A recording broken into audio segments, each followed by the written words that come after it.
Dude's a legend. I mean, obviously his stand-up, I think I came into it with that first. Because he returns to the beach, and then the bully's there. He's like, look at Mosquito Man. hey, weenie boy. He comes in and takes the same dial I was looking at.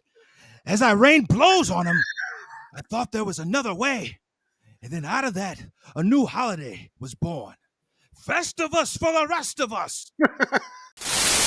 Happened in the 90s. There's been another one of those celebrities hidden in plain sight that we really don't give props to, but today is his day. And I'm talking about none other than a fellow Steve Martin. Hell If, yeah. if you had to go through the mental Rolodex, man, could you name off some of your favorite Steve Martin flicks? Well, you got Three Amigos. That's up there. Fire. You got Dirty Rotten Scoundrels, excuse me. The Jerk. I know I'm spacing on some stuff.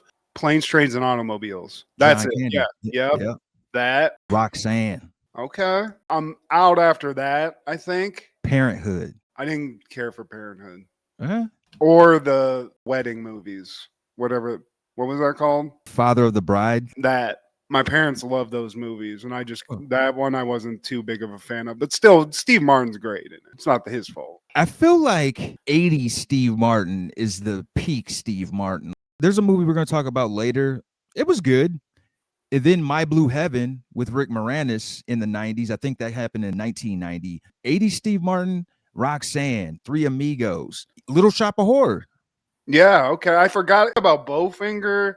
That's a great movie. The Man with Two Brains. I used to love that as a kid. It's kind of a wackier movie, but it's fun. Obviously, everybody watching, yes, I am looking at IMDb now because I'm a stoner and I can't remember everything. Dude's a legend. I mean, obviously his stand-up, I think I came into it with that first because he had a lot of like goofy stand-up. Remember that Pharaoh thing he did? The Pharaoh, that arrow through the head. Yeah, I remember that because my parents would show me that. I ate that stuff up. So that, was he part of the Two Wild and Crazy Guys sketch? It was him and Aykroyd. Yeah, that for sure. So his SNL stuff too. And also he has a friendship and a working relationship with Martin Short. And I feel like that's a duo that's going to go down in history. It's just one of the greats. That's friendship goals, man. Walter and Jack. Yeah, there you go, Steve. We're a package deal, just like those single moms that I date. We're a package deal. Okay. Marty's got to come along too. Steve Martin, dude. Sort of a strange figure too, because he's somebody I feel like doesn't like being famous either. Like that's kind of his like thing. He almost has like this thing about, he has a cool book called something about standing up that Kendra has, and I started reading it. Conflicting feelings about fame and everything. He's an interesting guy, but man, this guy was killing it. Like you said, 80s Steve Martin on top of the world. He did have some in the 90s, man, but I mean, this one that we're going to talk about today, this is a sneaky one because as a kid, I didn't dig this. Yeah. Leap of Faith, but as an adult, I was digging this movie, man. It's a little bit cheesy, but that's part of it. But the stuff that he's doing, he's great at, man. He's actually kind of a good scumbag. Because he was one in My Blue Heaven. And wasn't he a scumbag dentist in Little Shop of Horror? And he was a scumbag in Dirty Rotten Scoundrels. I mean, both those guys were, but he was for sure a scumbag in that. So yeah, he's a great, like, lovable jerk off in a lot of ways, What Steve isn't? Touche, Steve. This is Steve G and Mad G with Happened in the 90s, a show where we talk about what happened in the 90s. So get out your Ed Wood tapes and your Edward Scissorhands, and everybody dance now.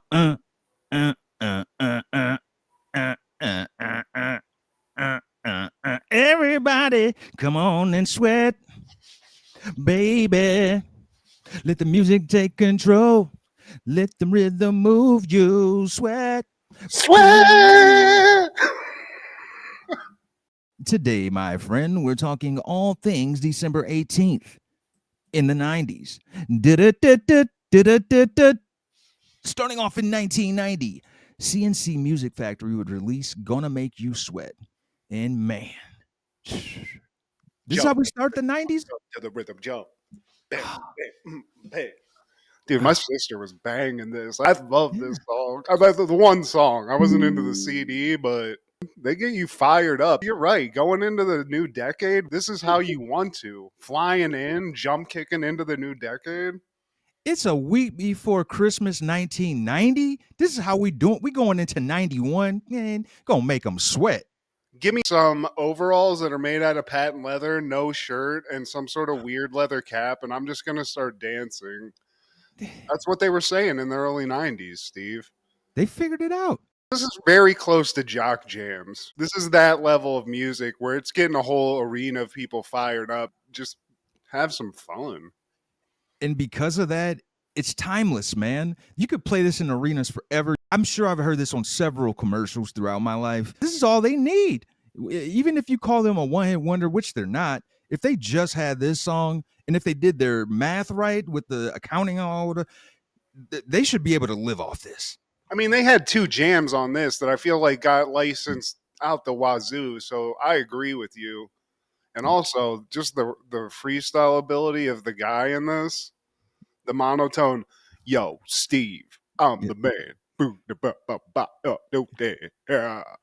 Kind of And sounds like I think he had a ponytail too, if I'm not mistaken. I might be wrong about that, but the guy had a crazy look. I honestly thought they were a joke, but looking at it and now remembering it, they're not a joke, Steve. They're the pace setter. the rap. If he was just a rapper, it would suck. But for this, it just works because you're rapping, but you're also a part of a dance group. So you don't have to go super lyrical with this. Yeah, you just got to spit something out so you can get to the next four steps, you know, and he can't be out of breath. So I know what this guy's name is, but that guy, he was my favorite part of it. But I feel like a couple of these songs, obviously the one that you were singing, gonna make you sweat. We're gonna hear it until we're dead. Like we're gonna be 90 years old, and that's gonna be on some new product commercial, you know, when we're in a nursing home. And then also things that make you go, things that make you go, Things that make you go. That fire, dude. How many albums did they have? Was this it? They had two, and the second one I think came out in '94. Well, I feel like we were at a different place in music to where like this was still catching the guys doing key bumps from the 80s. Yeah, They had the energy to like dance and listen to this, and we were probably on to some grunge stuff and some gangster rap music at that point. So this probably seemed a little quaint, if yeah. nothing else. Even Hammer went gangster rap. Also in 1990, EPMD would release Business as Usual. Great production, awesome production. Early rap, but the beats on this, I feel like 14 out of 14 are fire. Whoever the producer is on this, you're an expert. Great album. But Eric Sermon, Is that who the producer is? I think they both get credit for producing, but Eric Sermon, he was kind of the brain in this operation, man. Without taking away from Parrish Smith, Eric Sermon, he was the beat maker. He would go on to produce other artists, man, but he doesn't get enough credit as one of the greatest 90s hip hop producers. Featured recently on the Diddy doc, which I was surprised to see Eric Sermon on, but Yeah. he had his little brush with that as well. But yeah, dude, Eric Sermon, name that outlasted EPMD. I feel like he's on the Mount Rushmore or close to it. And yeah, I mean, this is somebody I feel like it's a rap fans group. This is one of those where if you know, you know. It's not like the casual fan's going to know a lot of EPMD songs like myself. But the shit is fire. The beats are so good. 2 tracks with Redman and a cameo with LL. Eric Sermon is a part of the Def Squad. It's him, Redman, and Keith Murray. But yeah, man, business as usual. I added probably like half of this. I know Hardcore, Rampage, and Brothers on My Jock, you know, the ones with Redman and LL. Manslaughter's dope. And Mr. Bozak. The hardcore was the one that, and obviously Redman's the one on that. So that was my favorite off of this, but Gold Digger's good. And there's one near the end. I think it's Hit Squad Heist, but yeah, I was pleasantly surprised about the beats on this. Every one of I didn't turn any songs, which is saying something. 1992, Leap of Faith premieres. Fake faith healer Jonas Nightingale is stranded in a small town where he finds he can't fool all the people all the time. Directed by Richard Pierce, starring Steve Martin, Deborah Winger, Lolita Davidovich, Liam Neeson, and Lucas Haas. And Philip Seymour Hoffman, Steve. In Philip a blink, Seymour. if you miss him, he's in the band. But you know what? I remember this from the '90s, the cover of the tape, because this was when you went to Video Connection, pass it, and I watched it. My parents, this was right down their alley. It's got some religious stuff in it. It's got Steve Martin in it. It's got a nice little message at the end. So I had to watch this as a kid, and I wasn't a fan. But as an adult, Steve, loving it. He plays a good grifter.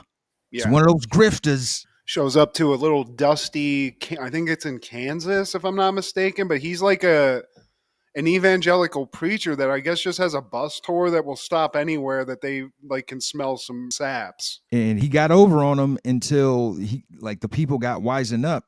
But he found a way to flip that. He's just like, I have a pass. Who doesn't have a pass? But through the Lord, through God, I found my way. I used to smoke weed with jazz singers, and now I'm walking that straight path. Yeah, so he flips that. It's funny to see Liam Neeson in this too. It's just not a Liam. Now we know Liam Neeson as like this old badass guy or bitch racist, ass. but in this he's just a quaint old farmer guy who's just onto this dude. But yeah, Steve Martin, slick, talk his way out of anything. His whole team's got his back. It's like a team of con artists almost. But then they're making miracles happen basically to fool these people. But then miracles just kind of start happening, Steve. When he started keeping it real. Yeah. He starts seeing like the error of his ways. He's starting to like get in with all these people. We've seen this movie before, not quite this, but there's a lot of movies where like a con artist will like insert himself into a normal place to hide. And then in so doing becomes a good person, I think Sinbad did that. I think Tim Allen did that at one point as an Amish person. I've seen this movie, but I like how it pans out at the end. Steve Martin literally does this again in My Blue Heaven. He literally he's under witness protection. He goes to a small town. He gets over on Rick Moranis, who gets bullied. I mean, on par with the Rick Moranis role. And throughout being a bad bully guy for an hour, he's like, you know what? He tames himself. So yeah, man. That's funny. But I mean, that's kind of typical of Hollywood too. Once they see something works, they got to let's squeeze that lemon a couple of times and get all that juice out. But, I love this. And then he gets in with all these people, starts like having actual relationships, seeing that he's doing something wrong and obviously has that going for him. And then like near the end, there's a kid who I think is son of somebody that he's started to know. It's Deborah Winger's little brother. Yeah, and he's on crutches. I think he was in a car accident, but the doctors don't really know like what's wrong with him. He's not like crippled. It's like a psychosomatic thing almost, I feel like. I think that's what it is. Regardless, he's walking around. Everybody sees him walking around on these crutches. He can't really move that much. But near the end, he actually like has this weird moment where he starts walking like during a service, snaps Steve Martin almost, where it's like his grift keeps working even though he doesn't want it to work anymore, to the point where I think the kid, after he's done it and he's like, everybody sees it, he wants to go with Steve Martin on the road, but Steve Martin at this point is already like done. He's like checked out. He feels terrible about all this. And I think he even tells the kid, he's like, dude, I run a show, man. Like, this is all smoke and mirrors. Like, I didn't do that. So this all happens. This whole town's like a dusty farm town that never gets rain. Steve Martin leaves town at the end, leaves all this good that he's done in the past. He's done being a grifter, hops in a truck and like a semi, skips town. And as he's leaving, Steve, it starts raining. One more miracle till he leaves. 1992 Toys premieres when Lieutenant General Leland Zavo inherits a toy-making company and begins making war toys. His employees band together to stop him before he ruins the name of Zevo Toys forever. Directed by Barry Levinson, starring Robin Williams, Michael Gambon, Joan Cusack, Robin Wright, and LL again. LL, who's related to Robin Williams in this movie in this weird way. I love this movie. This is a strange, I feel like psychedelic movie in a way. It's very Kubrickian. It's got a little Tim Burton. So Definitely. I'm surprised this wasn't directed by Tim Burton, honestly. It's Seriously. that weird. The story's strange, but it's basically good versus evil. It's as simple as you can get, Steve, in a toy factory. Maybe Robin Williams is the perfect person to have in a movie come Christmas time. We just talked about him in Hook last week. And also, this is the film debut of Jamie Foxx. Another blink and you miss it. No crap. He plays one of the well, I wouldn't say henchmen. He's like the military toy soldier, Yeah. to use And that terminology. ironically, years later, in any given Sunday, he would be having a spat with LL Cool J. I don't know if you heard that story, but yeah, man, Willie Beeman and LL, they had a butting of heads, if you will. Hey, man, this ain't real, man.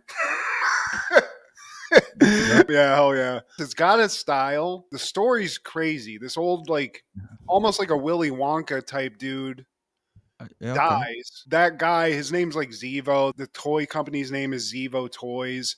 And Robin Williams and his sister are left. You think Robin Williams would get it, but then I guess the owner who died, he had a brother, and the brother was in the military, and he actually gives the company to his brother, even though the brother doesn't want it. So at the beginning, there's all this weirdness. There's this military guy. He brings on LL. They try to run the company, but then they start like skewing towards doing like military toys and like killer toys, which isn't something that Robin Williams and his dad would have liked. And then to go even further, the general guy starts making like weaponized toys, basically. Yeah. Like Joker style toys, man. And I forgot to mention the old general was played by our guy Jack Wharton. Bring on the horse.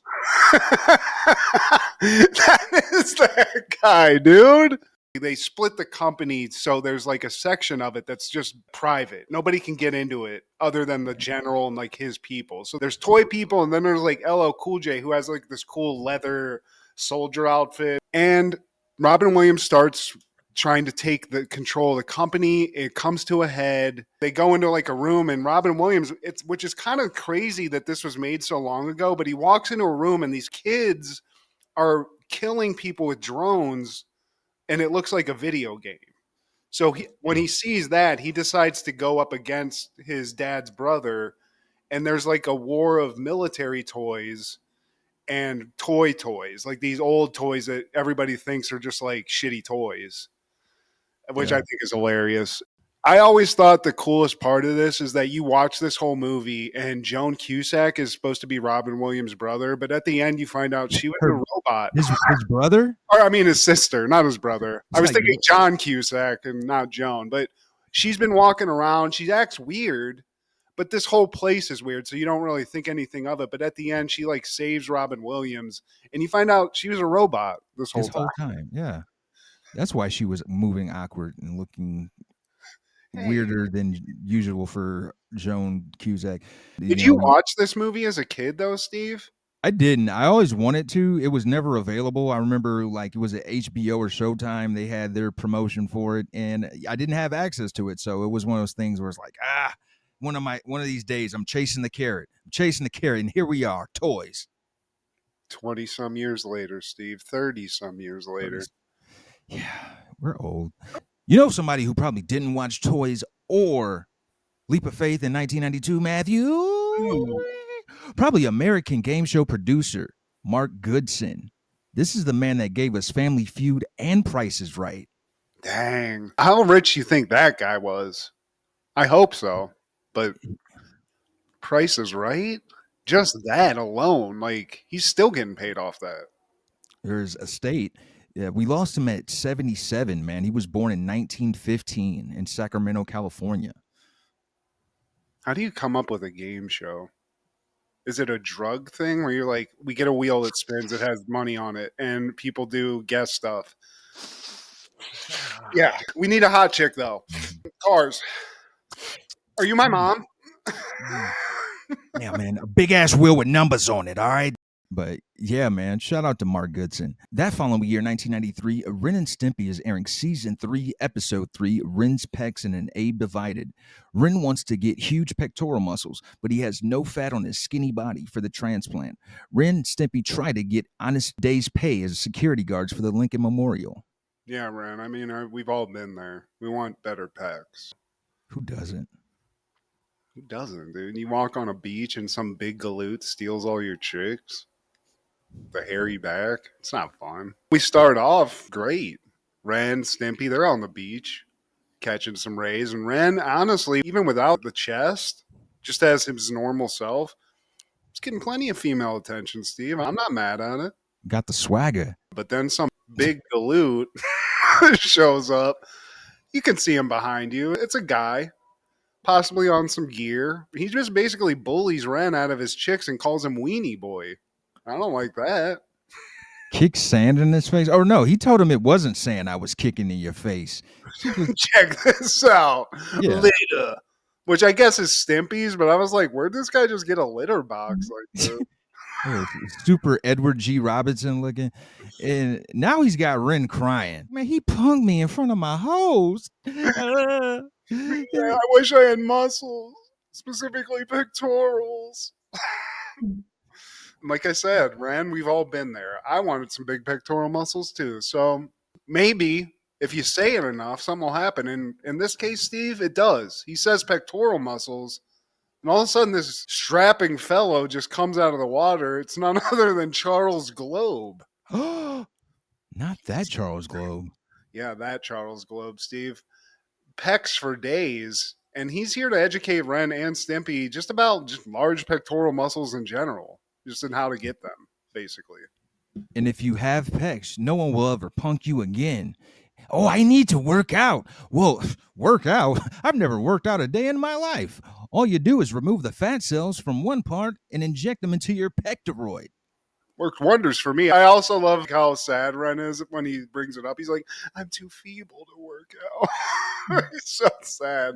He's got the cure, Steve, and he's amazed. As quick as he becomes elated, he then just becomes flat out sad because he realizes he has no fat on his body. There's nothing to take. He's a little chihuahua. His buddy Stimpy steps in. He's like, I got some fat cells you can remove. I got enough to lend. Also, I'm a card-carrying professional fat donor. He's caked up, Steve. He's got more than enough dump truck just to take a little off the top and give it to Ren. So he's happy to. So we cut to the hospital. Ren and Stimpy, they're on the table. They're waiting for the procedure to get started. Ren tries to tell Stimpy to save and then he just passes out from the gas. Yeah. They put him under and they perform the surgery. It takes several scalpels to make this happen. Like they're just sticking Ren. And then after that, they take like scoops.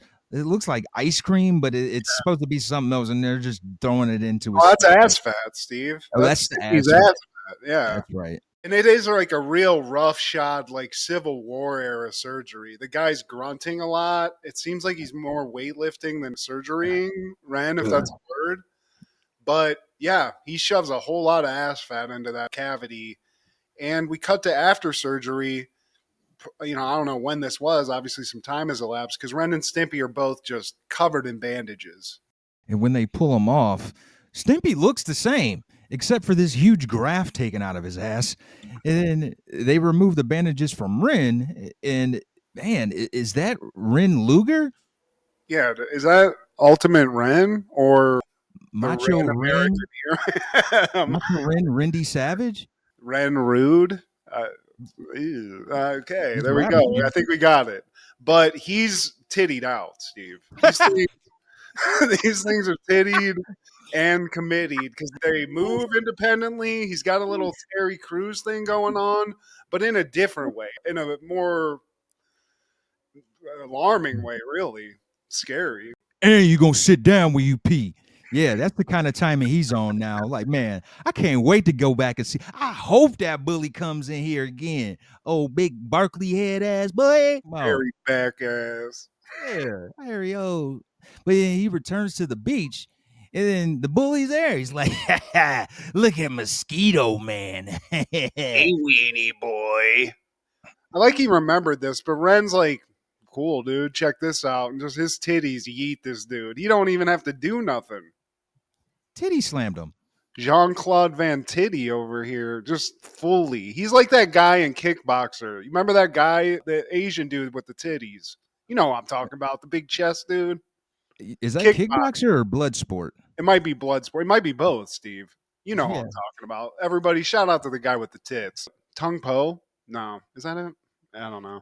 Something like that. I don't want to be disrespectful, but Yeah, I apologize. But yeah, the surgically enhanced titties, you might as well have a gun, Steve. So he beats that guy up, yeets him into the ocean with the breasts, and then he finds a couple of tenderonis and just decides to go about his way, but leaves Stimpy just sort of in the back with his just messed up ass. You know, and Yes. Stimpy's kind of sad, but he's like, I don't want to slow you down, friend. Get out of here, Ren. Finally, Ren can be happy. And he goes off in the sunset with some bad ones. And a shirt that Stimpy knitted for him, a muscle shirt, Steve, which fits those pecs perfectly. So clearly he's been paying attention. We find out that he went on to do action movies. He did a little modeling. He's walking red carpets. Now he even has a rooftop beach. Dude, he was in Playgirl. He was in all of it, dude. Burt Reynolds in it. He's having like a cocktail at his palatial estate after all the success, after all the hotties. Numerous. And some guy serves him a drink with the straw not facing the right way, first off. So he almost gets fired. But then we see that Stimpy actually has just gotten a job and Ren doesn't even recognize him. Isn't that Hollywood for you, Steve? Don't ever get too big for me, bud. Don't get some big pecs and leave me. Okay? Never. Thank you. Man. Have I seen you before? Get back to work. And Stimpy's just happy that his friend's happy. That's a good friend, Steve. That's a real one. That's a day one. And now we're at Abe Divided. And they're in DC now. They're digging through trash cans. They even see an old ribeye flock with maggots. Tasty kind of maggots. Yeah.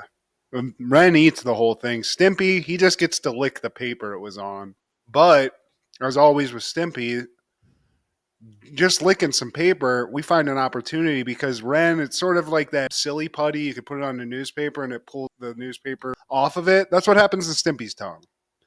And they find a new job opportunity where first you think they're going to join the Secret Service, Steve. They got to protect the president. Yeah. But then they go to turn in their application, I guess. The person in the office is Sergeant Big Butt. And for whatever reason, the man's a cross-dresser. And he's all up in their ass, Steve. Sorry, excuse the French, but I've had some interviews like this, but this guy's on another level. He seems to be on some gear. He's raging, and he's wearing a dress of some kind. So his nuts hanging out, full view, but they get the job. I don't even know how, because it doesn't seem to go well, but I guess the guy just needs some bodies. They go through their little hazing. I guess that's all that's needed. Yeah, just a little towel slap to the ass, Steve, because that's what happens if you mess up. A nice little towel slap to the booty. What was the other Ren Stimpy that we covered? Skinny slapping. They go Skinny in from slapping. Yeah, that's a different thing. That's when you're out in the woods and some old hobo comes out of nowhere naked and just starts skinny whatevering you. And yeah, a lot of slapping of the booty here. It's almost like sports in a way. But yeah, so they got a couple of new welts on their butt. They show up at this memorial, and it actually, the job description was kind of like unclear because they're not like watching the president, clear and present danger style. They're cleaning the president, as in a statue of Abe Lincoln. You must scrub every piece of dirt on the president. And then they do a close-up of some pigeons on Abe's shoulder smoking a cigarette. Like they're talking like some wise guys. Hey, you's over here. We over here over there. Let me take a dump over here. So they got to deal with that. And they also just got to deal with the same stupidity they always do. You know, Ren's not happy about the job, but Stimpy's super stoked because he thinks this is a statue of Santa Claus. Yeah. But then Ren's like, this is a memorial, stupid. Like, that's not Santa. So now Stimpy thinks Santa's dead, which leads to a whole thing. And that's hilarious. But Ren's stupid as hell, too, because he thinks it's not Abe Lincoln. It's Willard P. Fillmore, I think is who he says it is. Yeah. You ain't got to know who it is to wipe it down, Steve. So, you know, it is what it is. But later, As they're just wiping Abe down, and that sounds strange, so pause on that. Ren sort of hears like this old man telling his grandson this story about how Abe Lincoln's head's supposedly filled with treasure. So, Ren loves a come up, Steve. Immediately, he's daydreaming about driving in a drop top full of baddies. It's like, oh, yes, we could make this a reality. It is. So, immediately, this place is open. They close the joint down, get everybody out immediately. Stimpy's like, dude, we're supposed to be open 18 more hours. And Ren's like, shut up, dude. Let's do this. So, now you got to get inside the head. They're looking up. They're thinking to themselves, how do we do this? So Ren's first idea is just to try to go up Abe's nose canal. Tries to, get stuck. And while that's happening, Ren sees this button for picking Abe's nose. I guess he can do a little trick where you push the button and his hand raises and puts his finger in his nose. So that mashes Ren into the nose, and then he gets picked out like a wad of gum, and he's placed under the seat with the other dead soldiers. Yeah, there's a lot of dead Boy Scouts in there that I guess have tried the same thing, Steve. There's many deaths. Then we go to take two, and at this point, they don't even try anything crafty. Ren's like, saw this thing off. Let's get this head off this body. We got to get it down to the ground. So they do that. And as they're doing it, Stimpy's like, I think I know what's in this. And Stimpy's completely convinced that there's caramel corn in the head. Which, hey, I mean, I love a good caramel corn, Steve. Why not? Ren, he's focused on getting his head off. He's like, whatever you do, don't drop the oops. And then it just cracks, falls on the ground and cracks. Yeah, that's not good. The cross-dressing dude's going to really be angry about that. Ren's like, whatever. Let's see where this treasure is. He's looking around. He can't really see anything. And then he sees like some sparkling coming out of the skull part. Goes over. He's thinking there's going to be some money or, something. Maybe a free lifetime card to Subway. Caramel corn, Steve. Who knew? Stimpy, he knew the whole time. I don't know how he figured that one out. Now Abe's missing his head, though. So Stimpy, he makes a Santa's head. And then I think that's supposed to be Fidel Castro that he makes? Yeah, for sure. Fidel. He makes it, kills it. Ren's like, that's not right. So he'll knock it down, rebuild it. Fidel, wrong. Hits it again. And instead of breaking into pieces, it's just dust. I mean, you can't do anything with it, Steve, except snort it. They don't do that, but they're stuck with a statue that has no head. What are you going to do? So they have to hit a pivot. They come to the idea of, hey, man, let's just make his face out of sausages. So they do just that. It kind of looks like Abe Lincoln's face made of sausages. Now we cut back to the pigeons, like, hand over the nuts and we'll murderize you. So, then they notice the face full of sausages, and then they make a beeline over there, destroying the face all over again.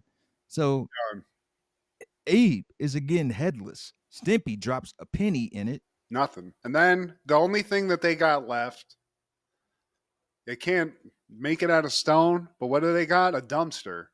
And Stimpy's kind of an artist. He fancies himself an artist. He paints Abe Lincoln's face on the front of the dumpster. Cool. Still needs a little hair. Problem solved. Set that bitch on fire. And honestly, I'm going to see a statue. If it's got a flaming head, I mean, I'll take a look. This might be some kind of statement on the society, but I'm into it, Steve. I like it. Improvement.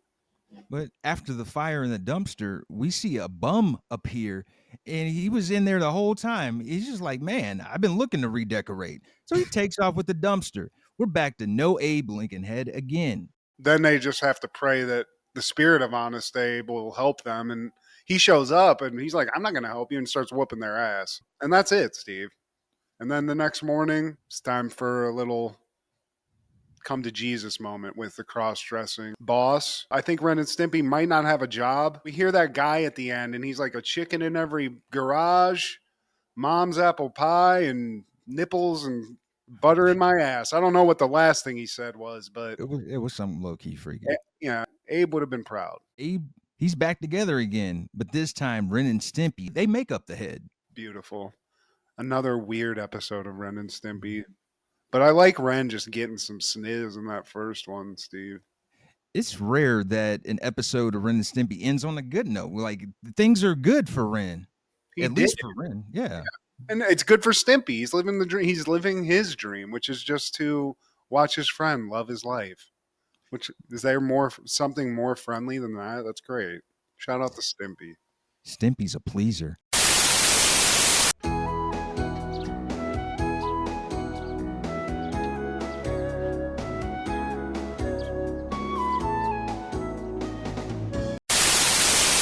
That following year, 1994, Life with Louie premieres on Fox.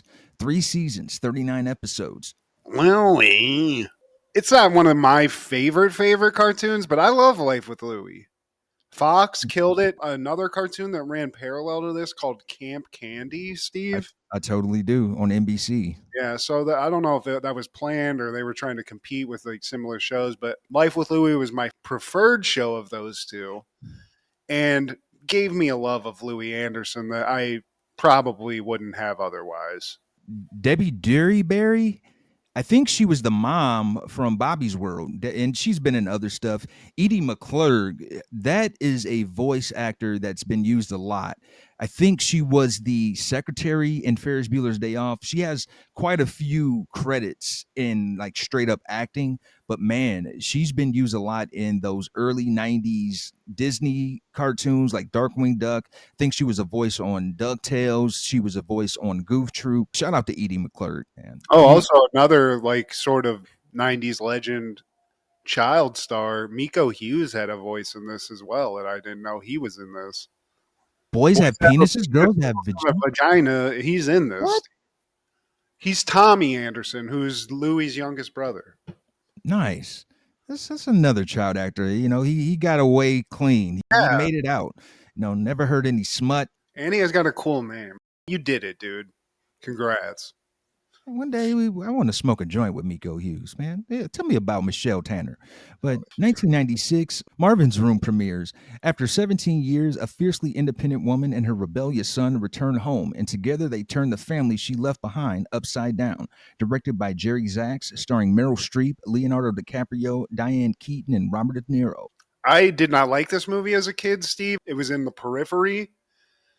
But watching it as an adult, I think it's a good movie. It's got its moments of happiness and sadness. It's a drama. And then for me, just triggering for me in a good way. That's a personal thing. But Diane Keaton's character, Bessie, like in this, part of the story is she gets leukemia, which I think in the story, her mother died of that as well. But she actually gets a bone marrow transplant, which was what I got to get rid of my cancer. So for me, there was part of this that actually like really hit home for me as an adult. Just real quick, shout out to BeTheMatch.org, who helped save my life and helps people get bone marrow transplants. But filled with stars, a very young Leo DiCaprio who plays sort of like a wild child who's in a mental institution. Not really because he's crazy. He just like misbehaves and he's a problem child. But the person who in this movie kind of I found really entertaining is Robert De Niro, who plays a doctor. He diagnoses Diane Keaton. He's their family doctor. But when you watch this, Steve, I know you didn't get a chance to, it's funny. He's almost as big of a bumbling goof in this as he is in Jackie Brown.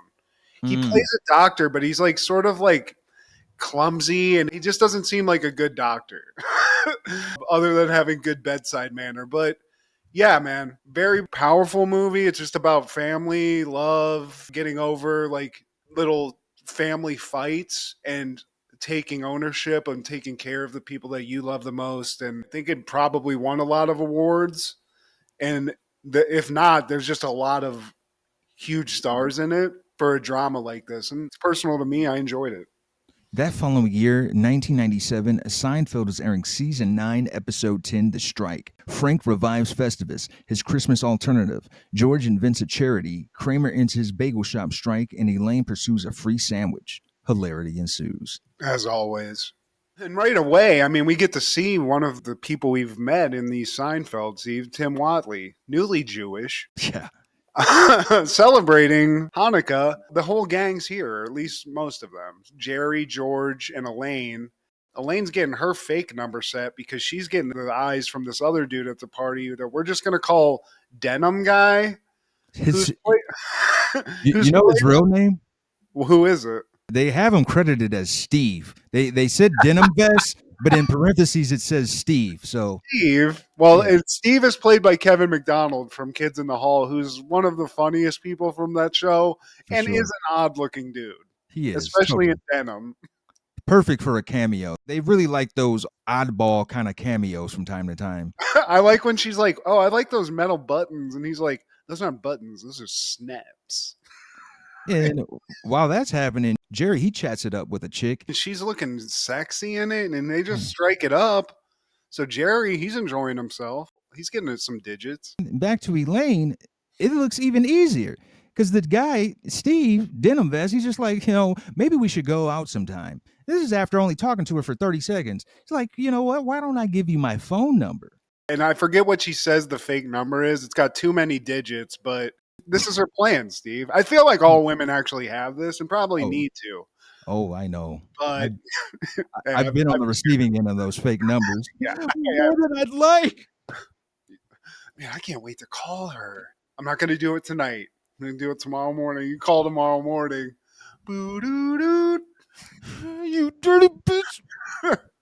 It never happened to me, but I remember for a while there was like a fake number where you called it and it had like a shitty message that it was just like that number to call. So I never got that, but yeah, I don't think Denim Vest is going to be getting laid anytime soon, Steve.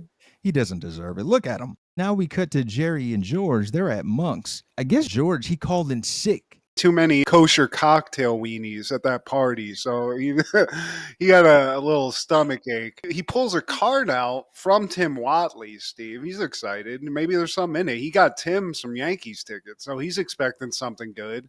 But when he opens up, he's pissed. A charitable donation, Steve, and he's furious. He can't get jiggy to this.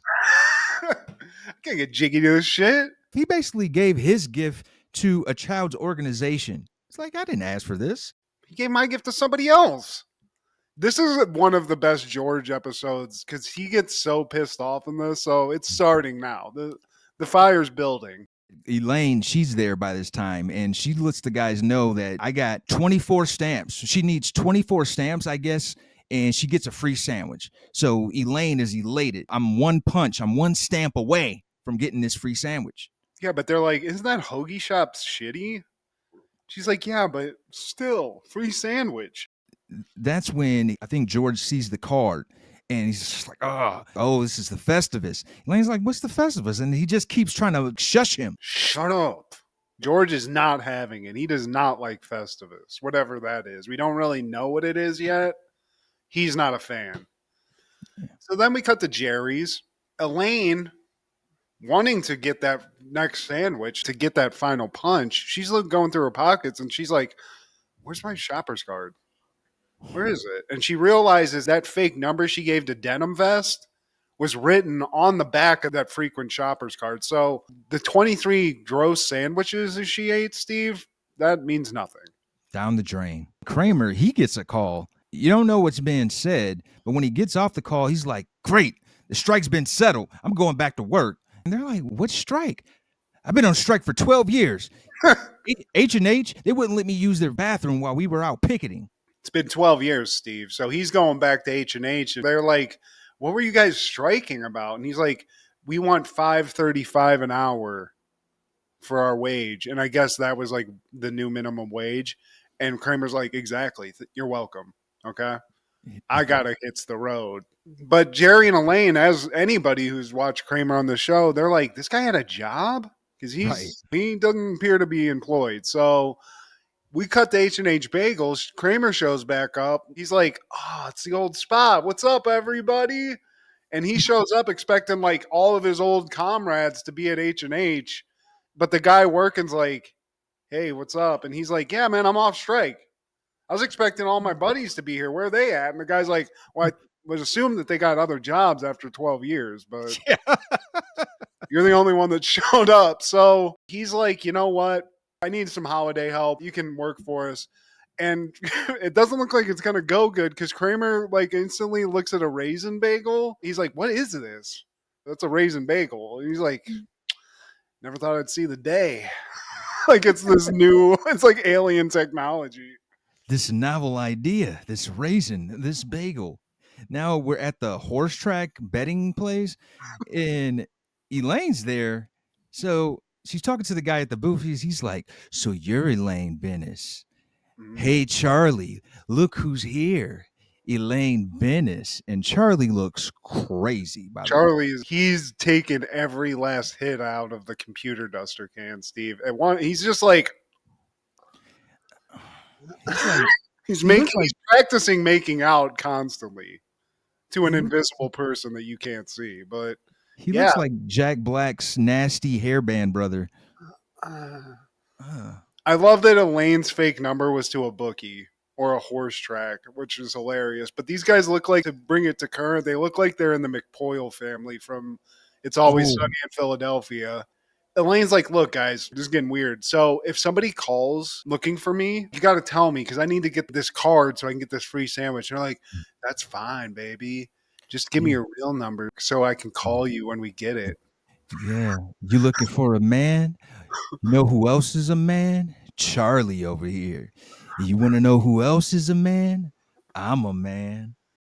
He looks like he has a pit with a woman in it at home, but Elaine, thinking on her feet, she's like, well, I can't give this guy my real number. So she has to come up with another fake number to give, and she gives out H&H bagels. I mean, this woman just can't help herself, Steve.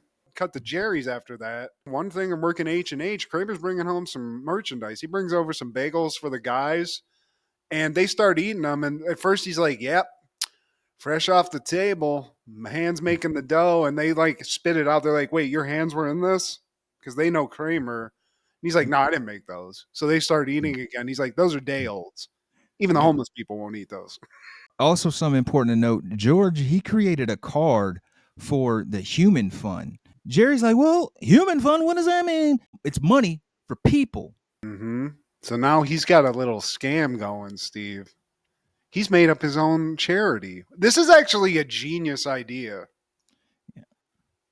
To give people fake cards like this. I mean, we'll get to it, but I just got to give George Costanza a little credit. As somebody who likes to mess with people at my job, this is great. He's crafty. When Kramer tells him that they're also a day old, George is like, you know what? I'm going to exit stage left. And as he leaves, Jerry's like, happy Festivus, George. It's like, ah! And then Elaine comes in. He's like, yeah, happy Festivus, George. Ah!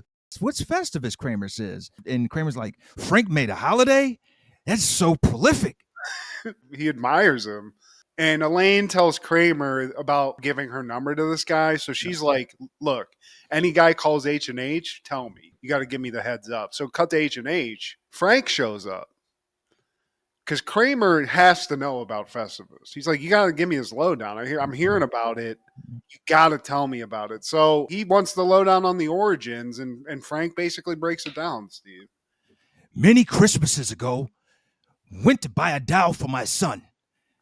And another guy, he comes in and takes the same doll I was looking at. As I rained blows on him, I thought there was another way. And then out of that, a new holiday was born. Festivus for the rest of us. As I rained blows on him. That's great. It's got some great, cool traditions. At dinner, you tell your family how much they've disappointed you this year, which is great. And there's no tree just because Frank gets distracted by tinsel. So it's a very convenient holiday as well, Steve. You don't got to buy a lot. There's not a lot of like traps and trimmings. And Kramer's all in. He loves a new holiday. He wants to celebrate Festivus. So he asked for a day off from his old boss or his new boss or whatever at H&H. And the guy's like, look, man, I hired you to be working on the holiday. Like, you can't take this day off. And he's like, you're infringing on my right to celebrate a holiday. Festivus. I'm on strike. Strike. And he's back on strike, Steve. Kramer's back on the picket lines.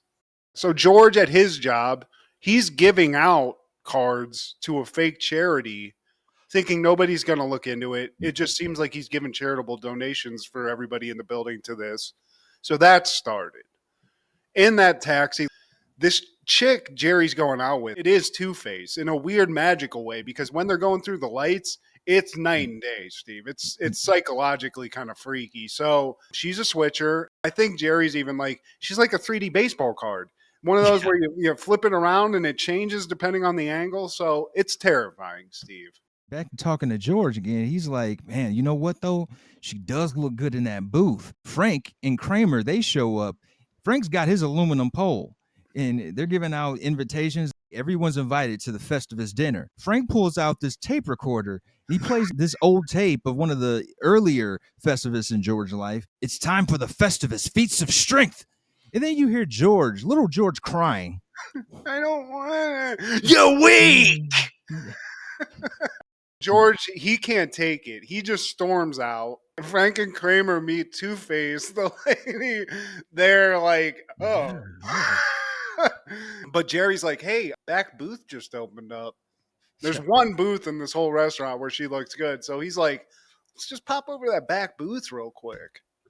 Get into that real overhead lighting so I can get a nice look. So he's got it all figured out, Steve. All he has to do is keep this woman in the back booth at this diner, and he's good, which is not really something that is sustainable.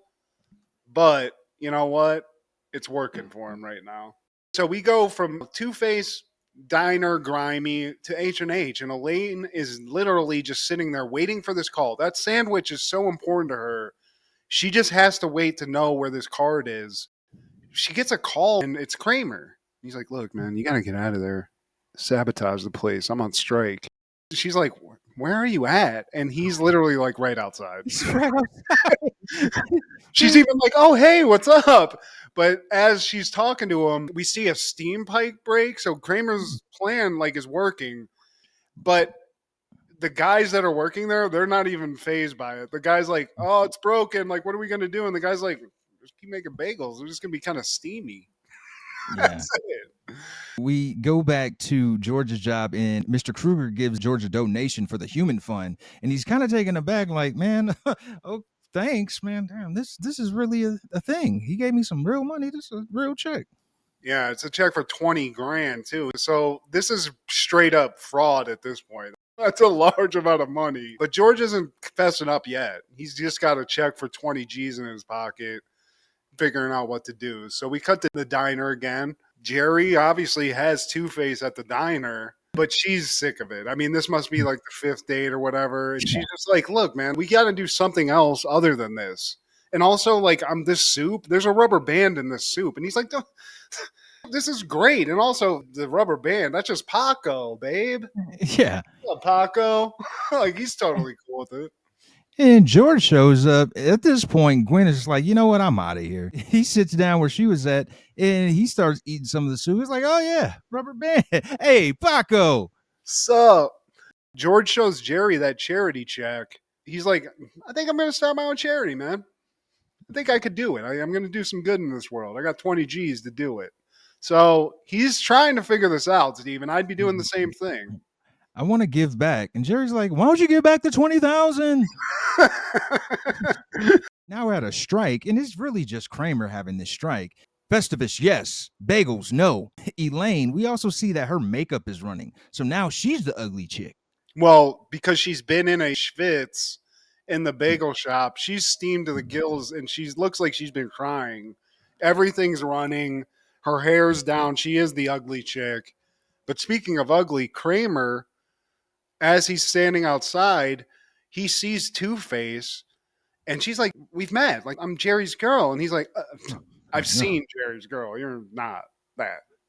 Okay. You're much better looking than her. Then Elaine, speaking of that ugly chick, she sees Denim Vest. That's out of nowhere. And he feels the same way that Jerry does when he sees Two-Face on a bad day. Because he's like, oh, you look way different than at Tim's. Yeah. She's like, look, man, I know I look weird. She doesn't explain everything, but she asks, can you give me your number or something? So he gives her a fake number, Steve. She got fake numbered. She realizes that it's the same number on that moving truck across the street. That's great. Then we back to George's job. Mr. Kroger finds out there's no such thing as a human fund. Well, it could be, but there isn't. Look, Mr. Kroger, I can give you the money back. Look, man, you better have an explanation of why you gave me that fake gift. Look, it's because I don't celebrate Christmas, and I didn't want to feel excluded. It's because I celebrate Festivus. It's real. I just didn't want to get persecuted for my beliefs. And he's like, dude, if you don't believe me, straight, I can prove it. And he can. Because he brings that boss over to the Festivus festivities at Frank's, and everybody's there, Steve. It's the majesty of Festivus. This is a surprise. Who's the suit? He tells him, it's his boss, Mr. Kroger. And he asks, have you seen the pole? Aluminum. Nothing's knocking this thing down. And I like Kramer shows up with those two crazy looking dudes from the dog track or the horse track or whatever. The uglier guy, he might be in the midst of a K-hole or so. He looks like he's on ecstasy because he's very sensual. He's doing a lot with his mouth and lips and his tongue, kind of in an LL way, but it just looks weird. It looks like he's sucking a ghost D, but and he's eyeballing the hell out of Elaine. Yeah, he wants in. I mean, he sits down right next to Elaine too at dinner. Step one in Festivus festivities, Steve. It's the customary airing of the grievances. I want to start off with you, Kroger. My son tells me your company stinks. You couldn't smooth a silk sheet if you had a hot date with the babe. Lost my train of thought. Two-Face shows up in the midst of all this craziness, and she's furious, Steve.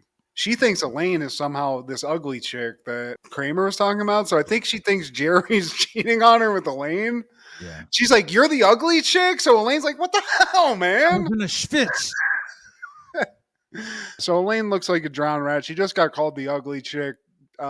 Jerry's down a chick, even if she has two faces. She storms off. He follows her, and then you hear him, ah! And then he comes back. Oh, that lighting. Oh. That lighting on the porch. Jesus. So Kramer, he has to leave, man. He has to go back to work. And they're like, wait, what? And he's like, yeah, man, I caved on the strike. I had to use the bathroom really bad. So I just gave in. So that's it. He leaves.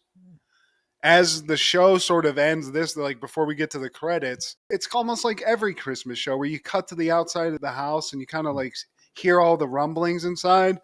But this is not the Christmas rumblings. This is George and his dad about to start the feats of strength, Steve, the Festivus feats of strength, which we heard George previously on the tape.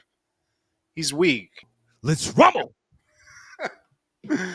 And at the end, after the credits, Kramer's making bagels at H&H, and he's chewing a big old gobber of gum, John Kruk level of gum, and he just drops it in the dough, which is my kind of nightmare about going to restaurants in general. Yeah. He's trying to get it out. He can't. And his boss just sees it. He's like, dude, you're fired. Yeah. And Kramer, he couldn't be happier. He likes unemployment. Finally. Yeah, man. Great Seinfeld. This is very apropos for a holiday episode of this show. They did it well, man.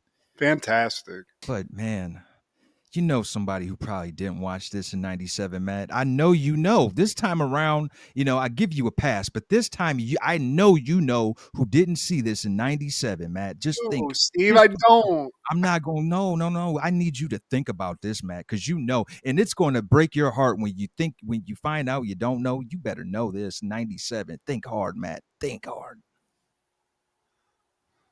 I don't. It's late 97. We're freshmen in high school. It's a week before Christmas.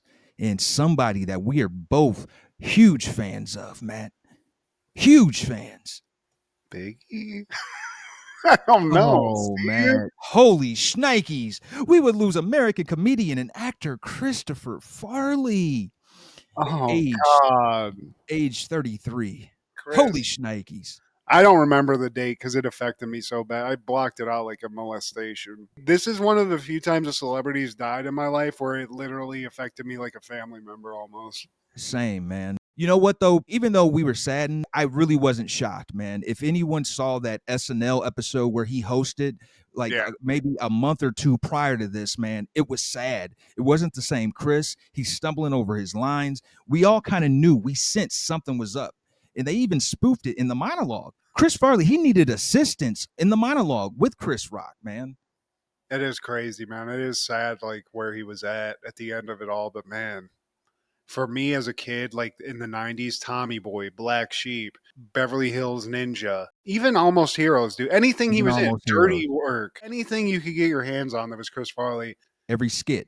I remember just being completely floored that he was dead, sad, and in a selfish way, Steve, mad a little bit because I was going to run out of Chris Farley impersonations that I could do as a fat kid that would make everybody else laugh.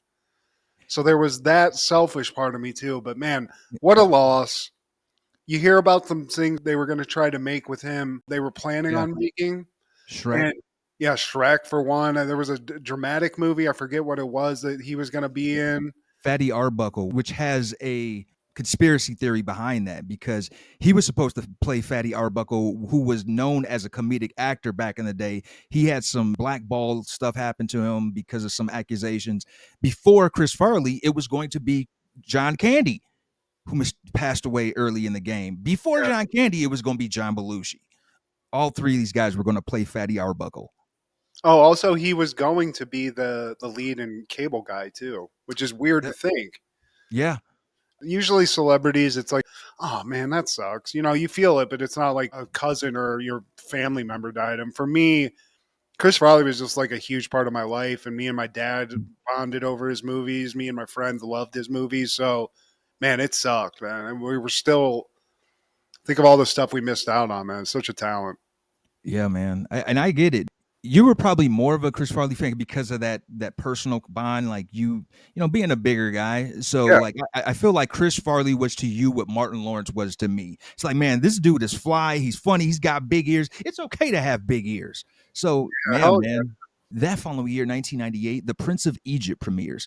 Egyptian Prince Moses learns of his identity as a Hebrew and his destiny to become the chosen deliverer of his people. Directed by Brenda Chapman and Stephen Hickner and Simon Wells, starring Val Kilmer, Ralph Fiennes, Michelle Pfeiffer, Sandra Bullock, Jeff Goldblum, Danny Glover, Patrick Stewart, Helen Mirren, Steve Martin, and Martin Short.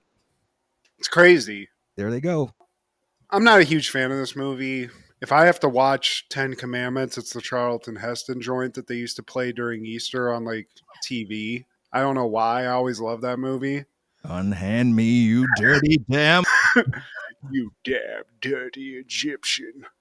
Look at the list of stars, dude. I like this animation. This was like a style of animation they did for a few movies. Like I said, when you look at the cast list of this, I'm sure it's good. But it's a biblical story, you know. It's just like, I don't know. You can only do so much with that, man. And this movie is actually banned in Malaysia, Maldives, if I pronounce that right, and Egypt. And any Muslim like countries at all, basically, which makes sense. I think it kind of counterintuitive to their beliefs a little bit. You don't want Salman Rushdie yourself. Exactly. But you know what, dude? It's hard to get people to go out to like a sort of like a religious toned movie like this, even during like Easter time. And this movie was like pretty big. So, I mean, they overcame that a little bit. People went out and saw it. And for what it is, man, like I have my personal preferences when it comes to this story.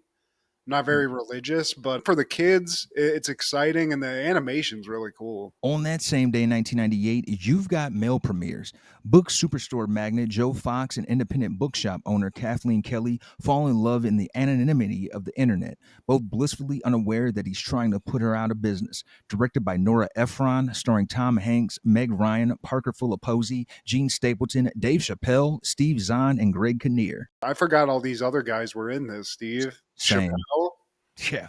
But you know what? He was actually offered that role. He got some assistance from Tom Hanks because Tom Hanks knew how much he regretted not taking on that Bubba Gump role. He was pretty vocal about it, like, damn, man, I should have took that role. Tom Hanks was aware of this. It's like, you know what, man, I'll throw this guy a bone. He seems cool. He does well in this. I mean, this movie, honestly, you look at it, you hear the story of what it is, and you're like, what was this? Like just like a popular rental movie? But this actually got pretty big.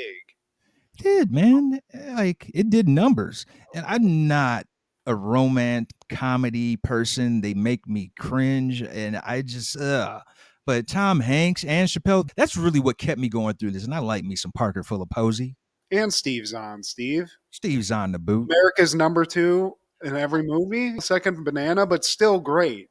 Greg Kinnear, I even like. There was a time when I thought his stuff was corny. And then I think it was that movie he did. It was that biopic of the guy from Hogan to Heroes. I was like, man, this guy parties. I'm into this. Yeah, man, you're into some lewd stuff. Yeah, I like that. Just don't take your clothes off in a room that he's got. The story's kind of interesting. This is that time where the internet was just popping off. You've got mail, AOL. Like they used that. They used technology that's now this seems like quaint, but it's a fun storytelling device. These two people who are actually competing in business, like right across the street from each other, fall in love over the internet, and they don't know that each other are, who they are. At some point, Tom Hanks becomes aware that this woman he's talking to is this woman he's basically screwing over, but they still fall in love, Steve. Computer love. Computer. Shout out to Tom Hanks and Meg Ryan for making it work. And honestly, dude, you got a little tenderoni out there and you want to just watch a fun 90s movie, throw this on, man. Get a little romancy. Why not? Matt, from this point on, can we refer to Meg Ryan as love interest? I swear, like, I don't know of anybody more comfortable with their typecasting than this lady. Joe versus the Volcano, When Harry Met Sally, Sleepless in Seattle, You've Got Mail, and then we're going to be talking about a movie on Christmas where she's just the cute love interest of the main character. That's her thing. The main character will seek after you. He's going to have a crush on you, and then by the end, he'll get you. She is that. When Harry Met Sally, she's still doing it, Steve. She's the love interest. She's Shop Girl. Now her AOL screen name would be Love Interest. Yeah. 69. You've Got Mail. I made it through that, man. It's difficult. It is a task for me to sit through, because I almost turned the shit off, Matt. I get it. It's a love movie. It's a romantic comedy. It's not going to blow you away, but, for what it is, I don't hate romantic comedies, but one that has Dave Chappelle, Tom Hanks, and like Steve Zahn and stuff, I'll give it a watch every once in a while. I'm not going to turn it off. So salute to you for staying in the pocket, giving Hanks just one more view on the pile of views that he's gotten. I appreciate that, Steve. You're a gentleman. I try. Any callbacks for this week? Well, it's kind of been a slow day in the 90s for December 18th. I wanted to do what I did last week and just kind of give you some other like bullet points. Give us and really what I'm finding just in terms of newsworthy stuff, we had a plane crash in Jamba, Cuando, Cubango, Angola, Steve. I don't remember that. That happened in 95. And NASA launched into orbit the Terra platform carrying 5 Earth observation instruments. So we were out there looking for aliens. And as far as some births, Steve, 1990s, you know what, dude? There's just not a lot. So people were prepping for Christmas, man. We don't have time for babies to be birthed, and uglies like that. Yeah, let them wait until next year. So that's really about it. But, just a great cachet. I feel like the 90s, especially early 90s in December, we're hitting a lot of just like mega hits, Steve. I forgot how big of a movie time December was back in the day. Maybe still is. Oh, man. And next week, the people will definitely realize how much Christmas was bringing us some hits. Man. Merry Christmas, y'all. You're about to find out. Gonna find F around. FIFO. But only thing I have, Matt, is in 95, and this is something that was on the list but skipped over due to time constraints. But, Alundra Blaze, who at this point, she is Medusa. She dropped the belt, the women's championship from WWF into a WCW trash can. And Eric, in hindsight, you're barking up the wrong tree. The line was already drawn in the sand when you decided to go against Vince on Monday nights. And then you had Luger show up on your show, on your first show, just the day after he left Vince's company. And now this is what happens. Ho, ho, ho. This is the beginning. It's like the embers of the campfire. You think things are like settle, and like no. Somebody pour some gasoline over here, man. Just like keep an eye on that because it could probe. And just like the intro Nitro, man. Boom! It did, though. I mean, I love that the swag Eric had back. He's like, look, man, just throw that in the trash real quick. Yeah. He's got a little Vince in him too, Steve. He likes being petty. I love it, man. There's an art to it, man.